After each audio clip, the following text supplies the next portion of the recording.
Bora falar agora sobre o São Paulo, que está mais bônus ligados a metas. Seus vencimentos podem alcançar até 800 mil mensais. Bora falar agora sobre o São Paulo, que está mais esperançoso com a renovação de contrato do zagueiro Alan Franco, que tem sido tratada como prioridade absoluta. Cheguei a conversar com o presidente Júlio Casares na manhã dessa terça-feira para perguntar a respeito de um zagueiro que tem sido muito debatido por torcedores do São Paulo nas redes sociais, o Medina. O Júlio descartou a contratação do atleta que pertence à Ferroviária e disse que o foco total está na prorrogação do vínculo do Alan Franco, que se encerra em dezembro desse ano, ou seja, a partir dessa terça-feira o Alan Franco já pode assinar um pré-contrato para se mudar de graça, sem custos, a partir de 1º de janeiro para qualquer time do Brasil ou do mundo.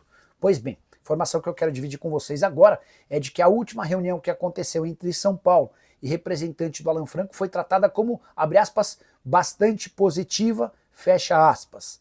Existe a expectativa de que mesmo com essa possibilidade de assinatura de pré-contrato com um rival, que o Alan Franco nos próximos dias, enfim, se acerte com o São Paulo. Existiam algumas pendências importantes. Primeiro, o Alan Franco quer se tornar o zagueiro mais bem pago do elenco tricolor, ultrapassando o Arboleda, que tem um custo mensal de 800 mil por mês. São Paulo relutava com a ideia, mas já acabou concordando em ceder. Havia também uma pendência com os empresários do Alan Franco, ainda quando da sua contratação junto ao Atlanta United. São Paulo prometeu parcelar com caráter de prioridade toda essa dívida existente para que o acordo possa ser sacramentado o mais rápido possível. Diante de qualquer novidade, volto aqui para contar para vocês. Beleza?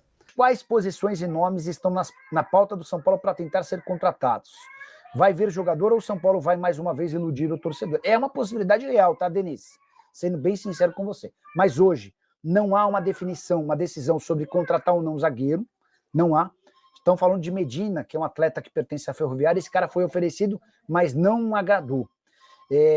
As prioridades do São Paulo hoje estão na busca por 2 extremos, 2 atacantes de lado, além de um meio-campista. Eu confesso que eu não consegui identificar se esse meio-campista é volante ou meia.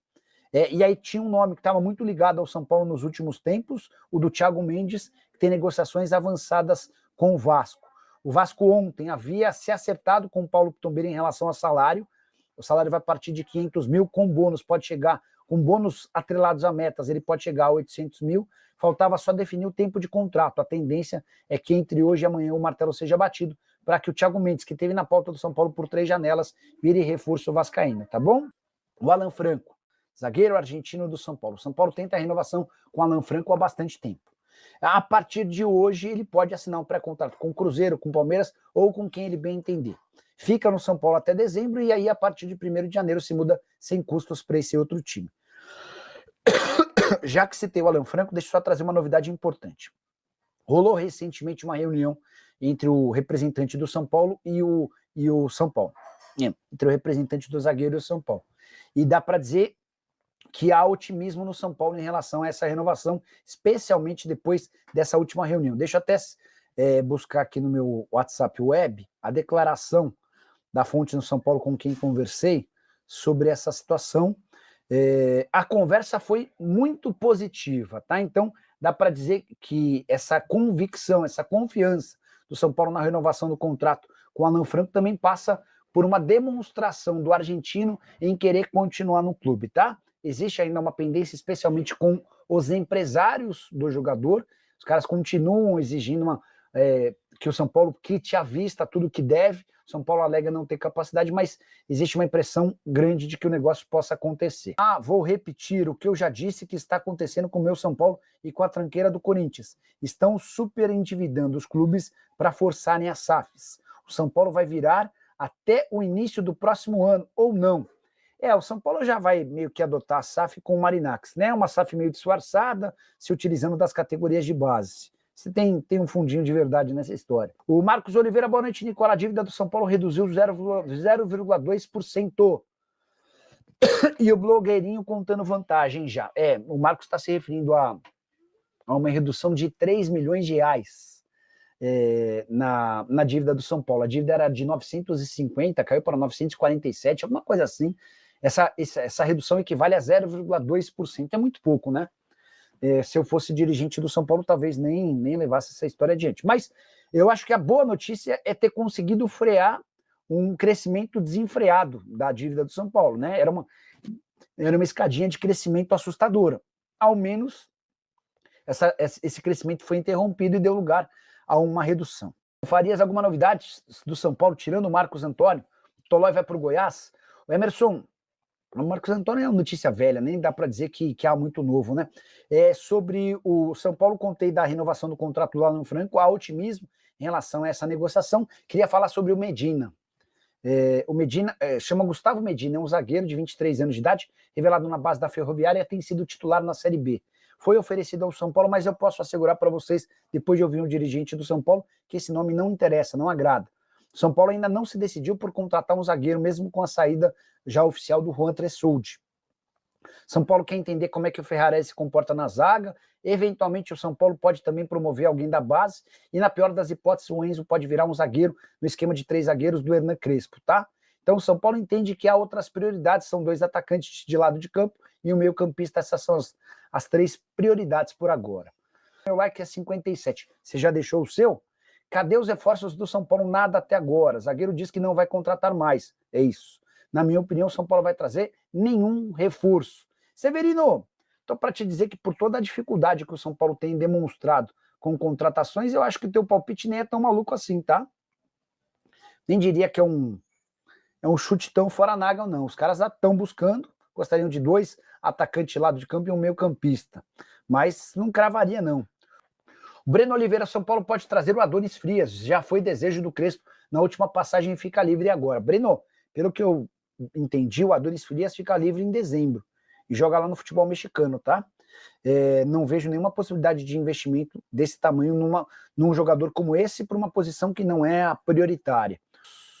Marinax, sai nunca esse negócio. Emerson, deixa eu trazer uma novidade, eu ainda nem falei em live aqui, mas a gente já pode trazer atualizações sobre o tema.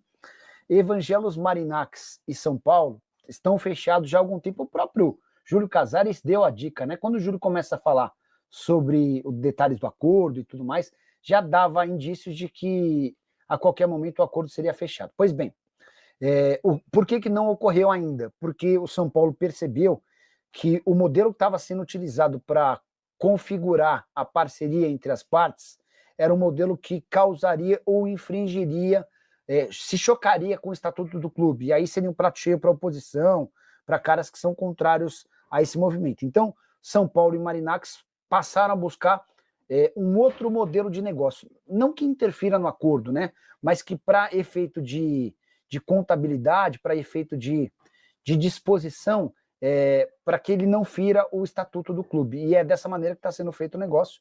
A tendência é que o acordo seja anunciado ao longo do segundo semestre. SAF no São Paulo com o Grego seria a melhor solução. Pois é, Marcos, concordo com você, mas o São Paulo não conseguiria aprovar dentro do Conselho Deliberativo. Mais um superchat na tela. Pergunta se o menino Ângelo vai furar a fila de Mike e Igor Felisberto para bater a meta prevista em contrato. O Leonardo faz uma observação importante.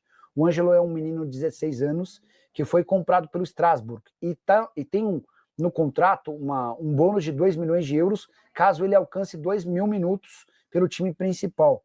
Isso até dezembro do ano que vem, até porque ele se muda para a França em janeiro de 27.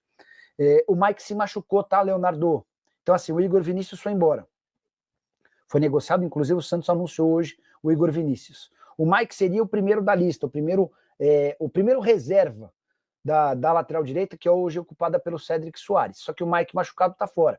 O Igor Felisberto passa a ser a bola da vez, mas o Ângelo vai integrar o elenco do São Paulo em alguns momentos no principal. Deixa eu ver se eu consigo descobrir alguma coisa. Quer ver? Ó?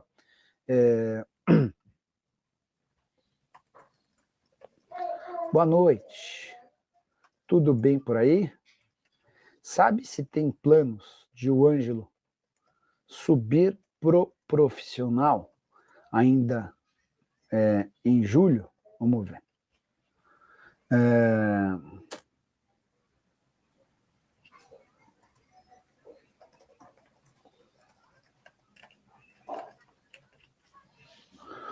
O